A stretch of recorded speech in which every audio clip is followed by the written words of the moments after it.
The day began like any other for Cheryl and Paul Chapman until the silence of a peaceful Sunday morning was shattered by a phone call. Cheryl's sister Nancy had failed to appear for her shift at the restaurant where she worked, and repeated attempts to reach her had gone unanswered. Sensing that something was terribly wrong, Cheryl and Paul rushed to Nancy's apartment. In Anchorage, Alaska, some killers strike with stealth and clinical precision, while others unleash violent impulses that saturate the crime scene with their rage. The manner in which a murderer behaves reveals much about their inner nature. There, the brutality of a triple homicide tested the mettle of even the most seasoned investigators. I am Harlan Bishop, former director of the FBI's New York office. When Nancy Newman and her 2 young daughters were found slain in their apartment, local law enforcement found themselves in need of assistance. They turned to the FBI. At the crime scene, clues abounded, yet they seemed to lead nowhere. The agents understood that to crack this case, they would have to somehow get inside the killer's mind. Alaska sits on the edge of the wilderness, seemingly isolated from the rest of the world and its troubles. Its inhabitants are united by the beauty of the landscape and a mutual respect for the self-reliant nature of their community. On a quiet Sunday morning, Cheryl and Paul Chapman were awakened by that fateful phone call.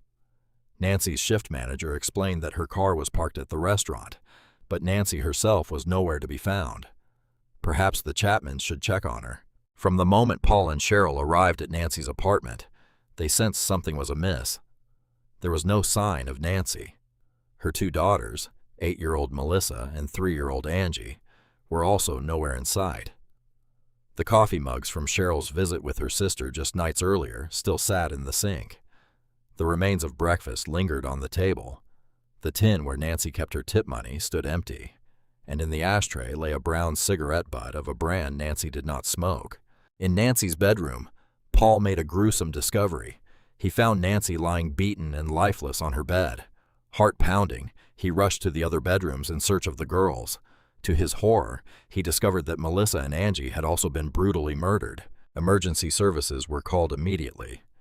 Within minutes, the first Anchorage police officers arrived at the Newman apartment. Careful not to disturb the crime scene, they secured the area and did their best to comfort the distraught family members until the crime scene processing unit could arrive. What the police found was beyond horrific. Nancy and Melissa Newman appeared to have been beaten and strangled. Little Angie Newman's throat had been cut so deeply that she was almost decapitated. The impact of a case like this is often hard to capture in words. Seasoned officers, accustomed to homicide and serious assault cases, found themselves shaken to their core. A community might grow somewhat accustomed to typical murders, but nothing prepares people for violence of this magnitude. It shocks the public and takes a profound toll on the investigators and officers, who are simply not used to witnessing such brutality. Nancy Newman's body lay on her belly, her nightgown hiked up around her chest. There were abrasions on her nose, chin, and forehead, and one knee appeared injured. Bloodstains marked the foot of the bed. A pair of olive green gloves rested atop the dresser. Melissa Newman was discovered on her back in the middle of her room. A bloody, twisted pillowcase lay under her neck, and another pillowcase had been used to bind her arms. 3-year-old Angie Newman lay on her bedroom floor in a pool of blood, surrounded by her favorite books. Bloodstain pattern analysis often provides crucial clues, revealing the positions of victims and killer, the movements during the attack, and the number of blows.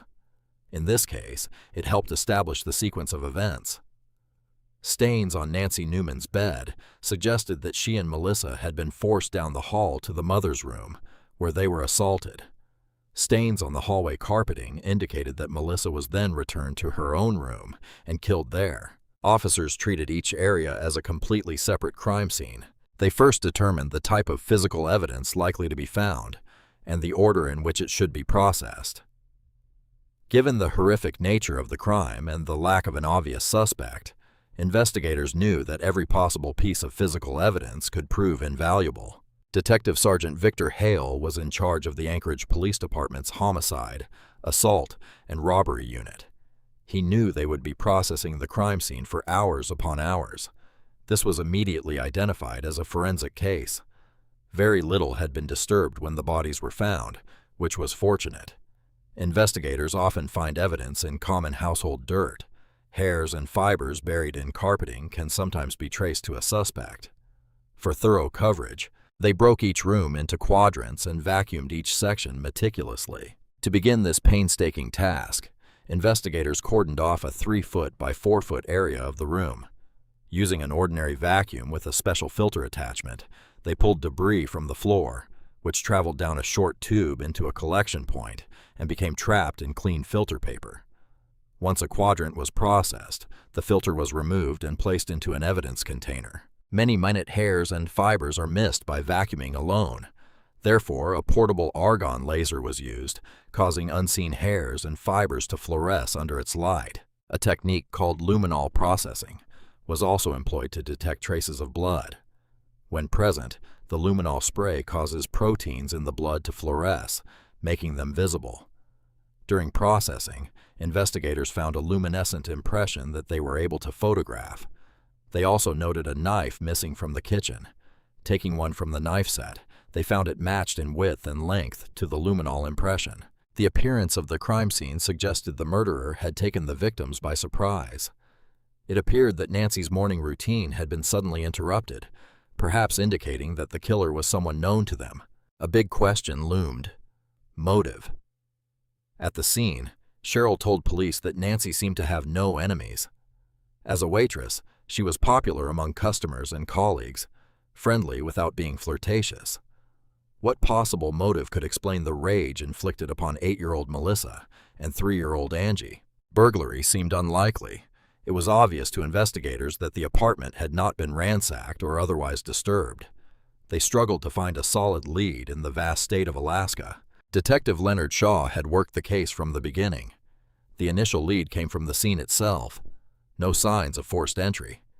This leaned them toward looking at people who had access to the apartment or knew the victims. Immediately, questioning began. Neighbors, family, and friends, anyone who might have information. They sought anyone who had seen something unusual, strangers in the area, heard anything out of the ordinary, or seen someone carrying things away. Family members are almost always suspects early on. Paul Chapman was no exception. Though he had no one to corroborate his alibi of being alone most of the previous day, his reaction to discovering the bodies was clearly one of genuine shock and devastation. Investigators spoke with everyone close to the family and learned that Nancy Newman had been happily married to Thomas Newman, the father of their 2 girls. He was in California at the time, training to become a locksmith.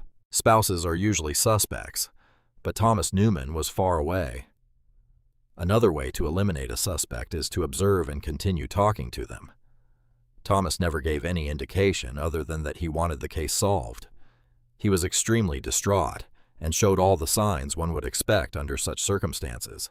Because the Newmans lived in a multi-unit apartment complex in a particular area of town, surrounded by other large apartment buildings, interviewing neighbors was a daunting task.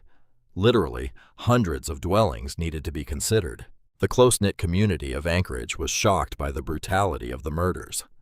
Police investigators, having no experience with crimes this shocking, asked the most frightening question of all: was a serial killer at work? They felt pressure to work quickly. What kind of person would commit such a crime? Was there significance in the manner of the murders that could provide leads as to the type of individual they were seeking? Within the first day or so, they received help from the FBI. Investigators quickly realized they needed assistance in determining the type of individual responsible. They turned to the FBI's Behavioral Science Unit at Quantico, Virginia. Special Agent Marcus Reed received the call. As a profiler in the unit, Reed's job was to assist investigators in hunting down America's worst killers. To do that, he had to understand the workings of a killer's mind.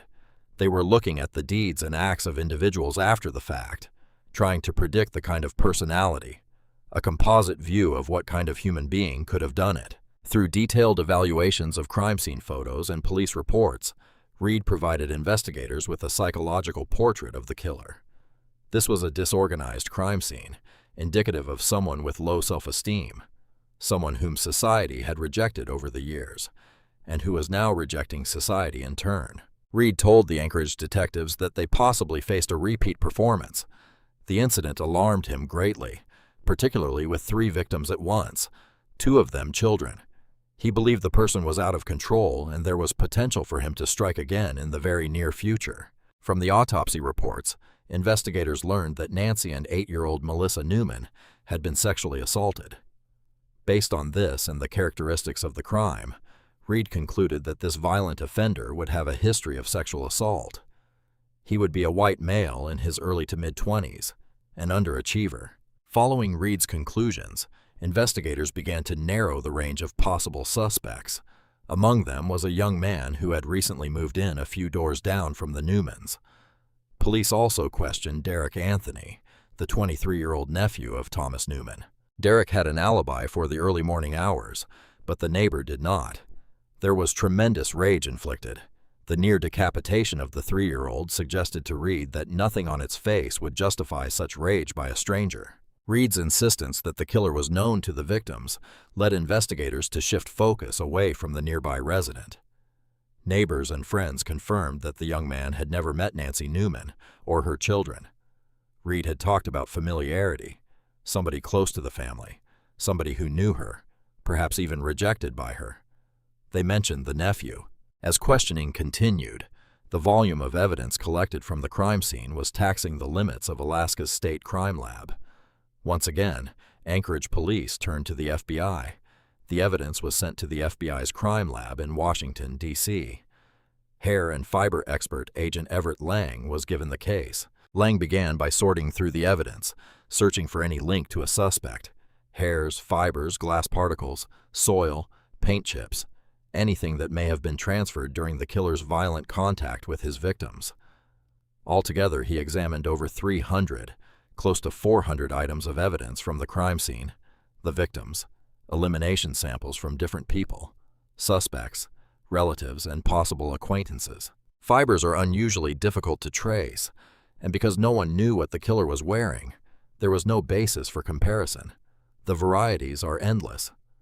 When an individual transfers fiber material, that evidence is considered unique, even if many garments of the same type were made. By the time it reaches the public, the material disperses like a drop of oil in the ocean. It is there, but hard to find. Distinct fibers amounting to less than a thimbleful were recovered from throughout the Newman apartment. Lang's expertise in fiber transfer enabled him to reconstruct the suspect's movements during the crime, giving investigators a clearer picture of what transpired in the apartment. As Lang's analysis progressed, Anchorage police asked Derek Anthony to come to the station for more detailed statements. They began to learn more of his story. Derek and his girlfriend had moved from Twin Falls, Idaho to Anchorage about a year and a half earlier. Both had stayed at the Newmans for a while, but were asked to leave around the time they found jobs on a fishing boat. He and his girlfriend split up while working on the boat after Derek accused her of having an affair with his skipper. His mates described him as irrational and unstable after the breakup. He clashed with the skipper and was fired. He returned to Anchorage alone. Having nowhere else to go, Derek took a taxi from the airport straight to the Newmans. Through Cheryl Chapman's continued assistance, police learned that Thomas Newman was upset over his nephew's return during his absence. The situation was becoming increasingly uncomfortable for Nancy. After a few weeks, she asked Derek to leave. He moved in with an acquaintance, Daniel Grant. As the investigation focused on Derek Anthony, Sergeant Hale recalled his first encounter with him. On the day of the murders, Hale took on the task of notifying Derek about the deaths. He told him they had bad news. His aunt and her 2 little girls had been found dead earlier that morning. As Hale recalled, Derek grabbed his hair and started wailing and moaning, but it was all dry-eyed. There were no tears. Derek's demeanor did not fit that of a grieving family member, but Hale knew that odd behavior would never justify an arrest. The autopsy report, however, made investigators more suspicious. It helped pinpoint the murders to the morning hours after the victims had gotten up. One victim had had a bowl of cereal. Another was in the process of eating some. The mother was having a cup of coffee. Establishing the time of the deaths made Derek's alibi irrelevant, that he had been at an all-night party until early that morning. He admitted he had drunk, smoked some marijuana, and used cocaine. He said he returned to the house he shared with Daniel Grant around 7 in the morning, then left again shortly after. Meanwhile, Agent Lang's investigation into fiber and hair evidence was growing more complicated. One of the items consisted of vacuum sweepings from different rooms. Those had to be processed, and hairs prepared from them. What was probably the most difficult aspect for Lang was trying to account for every hair found in that residence, a monumental task not usually undertaken, as there are often too many hairs to deal with. Each hair displays its own peculiar characteristics under a microscope, making it possible to trace its likely origin. The fact that hairs differ from person to person is evident when magnified hundreds of times. To examine the fibers and hairs, Lang used 2 high-powered comparison microscopes connected by an optical bridge, one for known material, the other for material yet to be identified. Because Derek had lived with the Newmans for a while, his hair was likely to be in the apartment. That meant it was important to establish whether the trace hairs were old or recent. So Lang went through the contents of the vacuum used in the Newman household. Because of the vast quantities, he had to look at the vacuum bag from a layer standpoint. What was most recently deposited or vacuumed? Since Derek had denied being in the Newmans' apartment recently, it was imperative to determine the condition of the hairs, the condition of the surface. The ends, the roots often indicate how long a hair may have been in a particular environment. Working through the layers of the vacuum bag, Lang found some of the same types of hairs that did not appear to belong to any of the Newmans. These hairs had been recently deposited. In addition to the vacuum sweepings, unidentified pubic hairs were also found on the victims and inside their bedrooms. To determine the significance, Lang wanted to know how hairs are usually transferred from one room to another. He conducted his own experiment. He took a crime scene vacuum to his house and vacuumed 4 bedrooms over a 2-week period, at the same time every day, to see what types of hairs might be found, focusing mainly on pubic hairs. He preserved the material from every sweeping. He then compared the hairs from those sweepings with his own known hairs. Lang was able to conclude that hairs do migrate from room to room, mostly by sticking to socks or other clothing. The hairs deposited at the beginning were deeper in the vacuum debris and more damaged. The more recently deposited ones were not. The finding was significant because Cheryl had told police that Nancy vacuumed her house on Friday. The unidentified hairs found on the victims would have been deposited right around the time of the murders. Under microscopic scrutiny, an important piece of evidence emerged. A pubic hair with a partial egg casing, the kind associated with genital lice, was clinging to the damp washcloth found in the Newmans' bathroom. Lang informed investigators of his findings and waited for a sample from a suspect for comparison. There were at least a half-dozen individuals considered prime suspects. Investigators received lists from the State Corrections Department of people recently released who had histories of sex crimes or violence. Some lived in the area close to the Newmans. To eliminate them, each was extensively questioned and their alibis checked. Police continued to question Derek Anthony. He admitted nothing, but with each interview, the details of where he was and what he did the morning of the murders changed slightly. These little lies that weren't necessary were an indicator of what they were dealing with from the get-go. Unaware of Lang's hair analysis, Derek was asked to submit hair and blood samples. Wanting to appear cooperative, he voluntarily submitted them. They were rushed to Lang for comparison. The next day, Lang notified investigators that Derek had pubic lice. That was probably the most significant breakthrough. At that point, they could start focusing on Derek as the suspect. When confronted with the evidence of the hair and egg casing on the washcloth, Derek admitted that he did have lice. He said he had showered at the Newmans a week before the murders so as not to spread the pubic lice at Daniel Grant's house. For Marcus Reed, the dirty washcloth left at the crime scene told much about the suspect. The killer had cleaned himself at the murder scene. Why take the risk? Why not go home? It was obvious to Reed that he had to go somewhere where he couldn't go all bloody, which suggested this guy wasn't a loner living alone somewhere. Reed's behavioral profile also predicted the killer would have been associated with a previous sexual assault. This prompted investigators to look deeper into Derek's past. They learned that Derek Anthony had been the central suspect in an Idaho case that remains open to this day. The victim, a 12-year-old girl, suffered brain damage in the attack and was unable to testify. He had, just prior to coming to Alaska, been the focus of police attention there. During some type of outdoor picnic outing, a 12-year-old was found in the woods. She had been strangled unconscious, near death, and sexually assaulted. Their investigation pointed right at Derek Anthony. Reed also predicted the killer would want to appear cooperative with police. They told investigators that the suspect would interject himself into the investigation, call to find out what the evidence was showing, and Derek started doing that. What investigators did not share with Derek was that Lang's other hair comparisons were also pointing to him. The pubic hair on the washcloth was only one of many positive associations. A number of pubic hairs like Derek's were found in the rooms, both the victims' rooms and a couple on the mother's bed. A hair from Derek's head was also found on the top sheet of Nancy Newman's bed. Facial hairs matching Derek's beard were found on all of the victims and in their rooms. The vacuum sweepings from Melissa's room contained 9 of Derek's pubic hairs.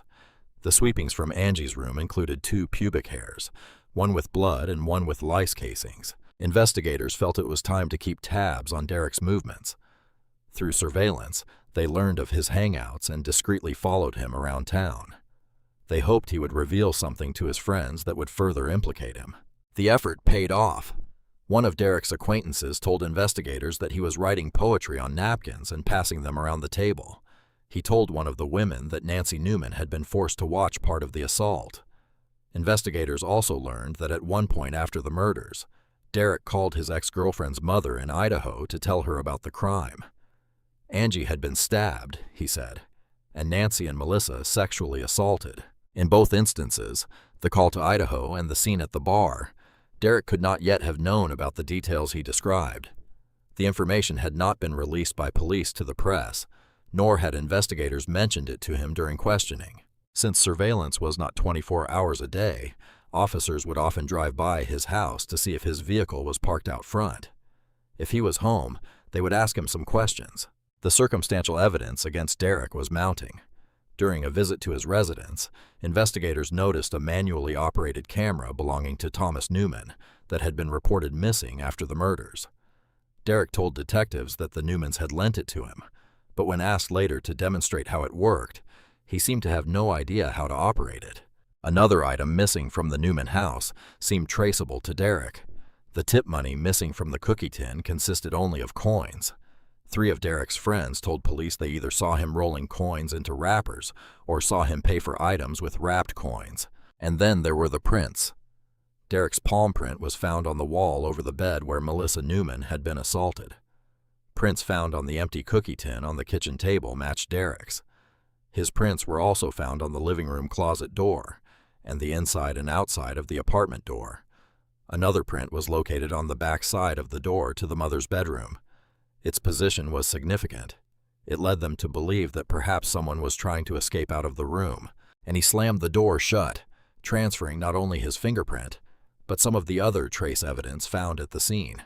The evidence was overwhelming. Every suspect in the month-long investigation had ultimately been cleared, except Derek Anthony. For investigators, it was time to obtain an arrest warrant.